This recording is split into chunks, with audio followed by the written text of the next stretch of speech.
She noted the dishes and the strips of red carpet, that outwardly she might give Henry what was proper. But inwardly she hoped for something better than this blend of Sunday church and fox hunting. If only someone had been upset! But this wedding had gone off so particularly well, quite like a Durbar, in the opinion of Lady Edser, and she thoroughly agreed with her. So the wasted day lumbered forward. The bride and bridegroom drove off, yelling with laughter, and for the second time the sun retreated towards the hills of Wales. Henry, who was more tired than he owned, came up to her in the castle meadow, and in tones of unusual softness said that he was pleased. Everything had gone off so well. She felt that he was praising her too, and blushed. Certainly she had done all she could with his intractable friends, and had made a special point of kowtowing to the men. They were breaking camp this evening. Only the Warringtons and the quiet child would stay the night. The others were already moving towards the house to finish their packing. "I think it did go off well," she agreed. "Since I had to jump out of the motor, I am thankful I lighted on my left hand. I'm so very glad about it, Henry dear. I only hope that the guests at ours may be half as comfortable. You must all remember we have no practical person among us except my aunt, and she is not used to entertainments on a large scale." "I know," he said gravely. "Under the circumstances, it would be better to put everything into the hands of Harrods or Whiteleys, or even to go to some hotel." "You desire a hotel?" "Yes, because, well, I mustn't interfere with you. No doubt you want to be married from your old home." "My old home is falling into pieces, Henry. I only want my new. Isn't it a perfect evening?" "The Alexandrina isn't bad." "The Alexandrina," she echoed, more occupied with the threads of smoke that were issuing from their chimneys, and ruling the sunlit slopes with parallels of grey. "It's off Curzon Street." "Is it? Let's be married from off Curzon Street." Then she turned westward to gaze at the swirling gold. Just where the river rounded the hill the sun caught it. Fairyland must lie above the bend, and its precious liquid was pouring towards them past Charles's bathing shed.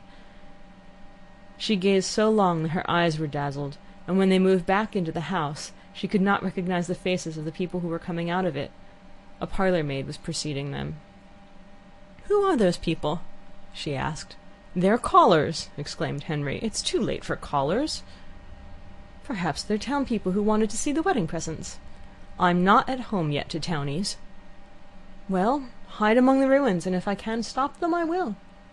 He thanked her. Margaret went forward, smiling socially.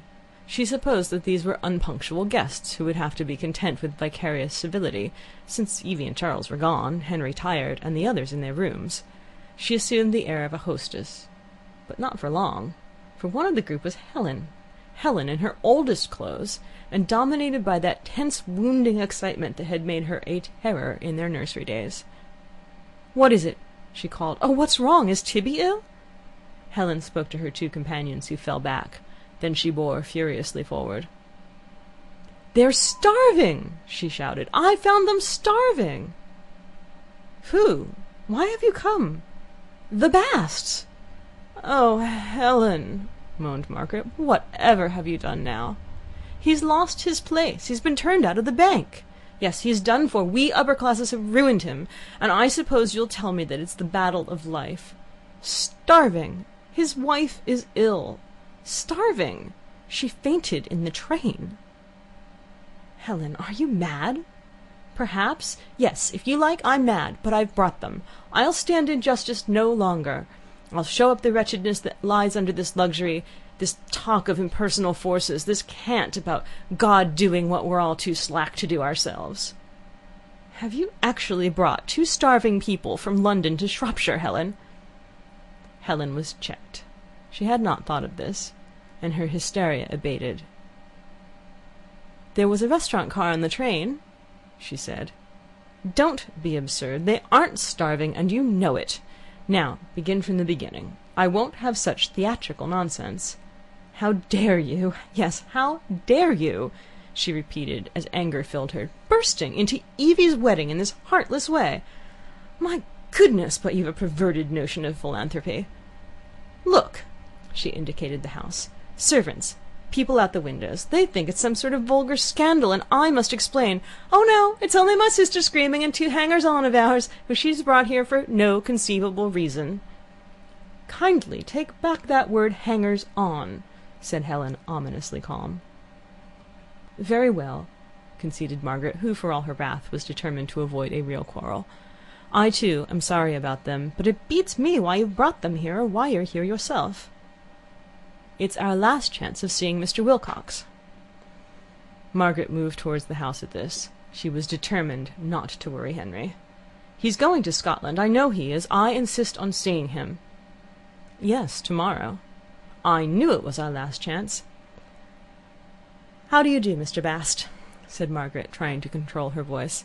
This is an odd business. What view do you take of it? There is Mrs. Bast, too, prompted Helen. Jackie also shook hands. She, like her husband, was shy, and furthermore ill, and furthermore so bestially stupid that she could not grasp what was happening. She only knew that the lady had swept down like a whirlwind last night, had paid the rent, redeemed the furniture, provided them with a dinner and breakfast, and ordered them to meet her at Paddington next morning. Leonard had feebly protested, and when morning came had suggested that they did not go, but she, half mesmerized, obeyed.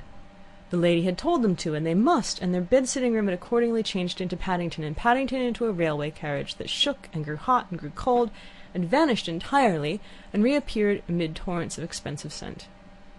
"You've fainted," said the lady in an awestruck voice. "Perhaps the air will do you good." And perhaps it had, for here she was, feeling rather better among a lot of flowers. "I'm sure I don't want to intrude," began Leonard in answer to Margaret's question, "but you've been so kind to me in the past in warning me about the Porphyrion that I wondered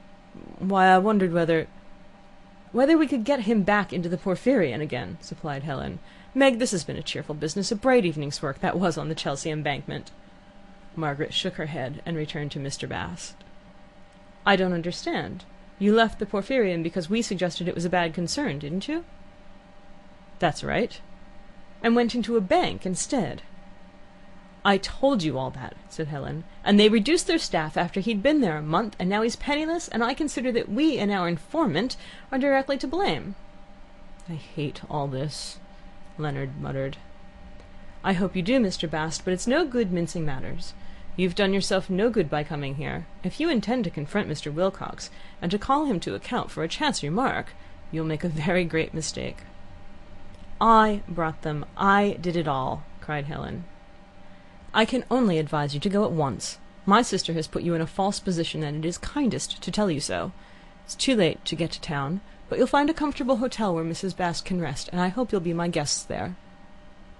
"That isn't what I want, Miss Schlegel," said Leonard. "You're very kind, and no doubt it's a false position, but you make me miserable. I seem no good at all." "It's work he wants," interpreted Helen. "Can't you see?"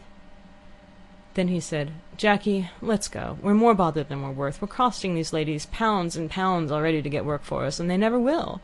There's nothing we're good enough to do." "We would like to find you work," said Margaret rather conventionally. "We want to, I, like my sister. You're only down in your luck. Go to the hotel, have a good night's rest, and some day you shall pay me back the bill if you prefer it." But Leonard was near the abyss, and at such moments men see clearly. "You don't know what you're talking about," he said. "I shall never get work now. If rich people fail at one profession, they can try another. Not I. I had my groove, and I've got out of it. I could do one particular branch of insurance in one particular office well enough to command a salary, but that's all. Poetry's nothing, Miss Schlegel. One's thoughts about this and that are nothing. Your money, too, is nothing, if you'll understand me. I mean, if a man over 20 once loses his own particular job, it's all over with him. I have seen it happen to others. Their friends gave them money for a little, but in the end they fall over the edge. It's no good. It's the whole world pulling. There will always be rich and poor." He ceased. "Won't you have something to eat?"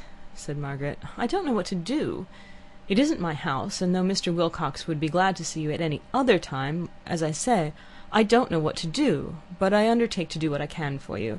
Helen, offer them something. Do try a sandwich, Mrs. Bast." They moved to a long table, behind which a servant was still standing. Iced cakes, sandwiches innumerable, coffee, claret cup, champagne remained almost intact. Their overfed guest could do no more. Leonard refused. Jackie thought that she could manage a little. Margaret left them whispering together, and had a few more words with Helen. She said, Helen,